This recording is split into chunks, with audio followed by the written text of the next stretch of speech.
Vandag is so ietsie wat ek wil deel en hopelik is iemand geïnspireer of gemotiveer om dit ook te oorweeg.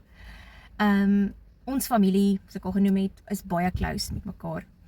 En my ouma en my oupa was altyd daar. My oupa het op vroeë pensioen gegaan, sodat hulle Pretoria toe kon trek, en my oupa en my ouma was met elke atletiek en sport en verjaarsdag, you name it. En ons was verskriklik na aan my ouma en my oupa, selfs as tieners, en ja. En so, toe ons nou in Somerset Wes is, en ek maak 'n vriendin hierso, en ek ontmoet hulle familie, hulle almal bly op 'n baie groot plot, elkeen op hulle eie huis, maar ek sien hoe die familie so by mekaar is, en deel van mekaar se lewens is, was dit vir my so spesiaal, en ek weet partykeer kan dit bietjie oorweldig raak, maar dit was vir my so spesiaal, want dit het my so bietjie na huis laat voel, alhoewel dit nie my familie is nie. En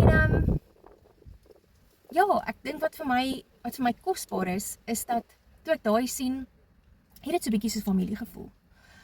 Maar toe ek nou hoor dat my vriendin se oupa oorlede is, nadat hy 10 weke in die hospitaal was, en ja, dit was net ook 'n wille tyd vir hulle.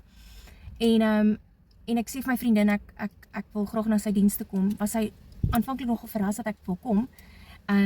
Sy was baie bly dat ek wil kom, maar sy het nie, sy het vir my gesê, as jy nie kan kom nie, verstaan ek dit heeltemal.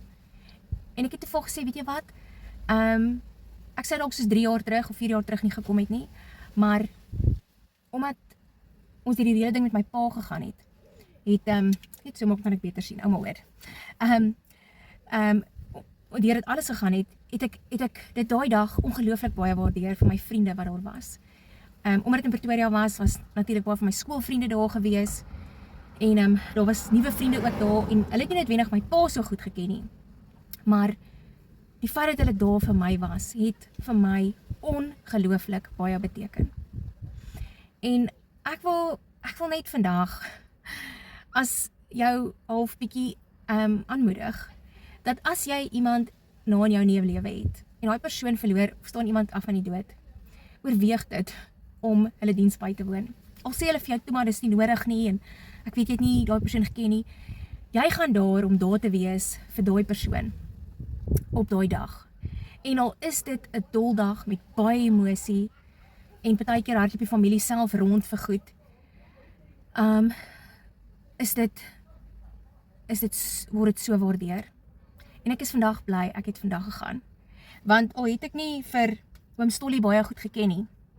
Ek het hom altyd, hom daar gesien met partytjies, en dan bietjie met hom gesels en gegroet en alles, maar ek het hom vandag eintlik baie goed leer ken. Natuurlik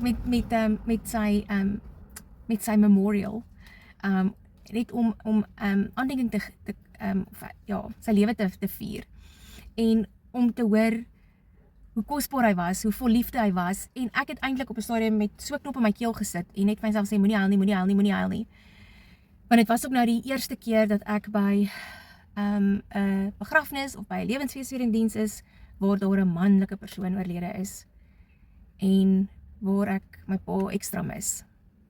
Want baie hoe hierdie persoon oom Stolly beskryf het, is baie eienskappe van my pa, mooi eienskappe. Die feit dat hy gebid het, die feit dat hy so lief was vir die Here, die feit dat hy sy gesin so gemotiveer het in sy familie om na die Here te leef. So, ja, ek wou maar net hierdie deel om te sê, as ons iets oor jou pad kom, of as jy dalk iemand na aan jou aan die dood afstaan, jy weet, nooi jou vriende. Party sal dalk dink dis weird om te kom, maar ek kan jou waarborg, as iemand alself iemand verloor het, dan sal hulle besef hoe kosbaar dit en spesiaal dit is om iemand daar te hê vir jou. Nou ja, hoop julle het 'n geseënde naweek.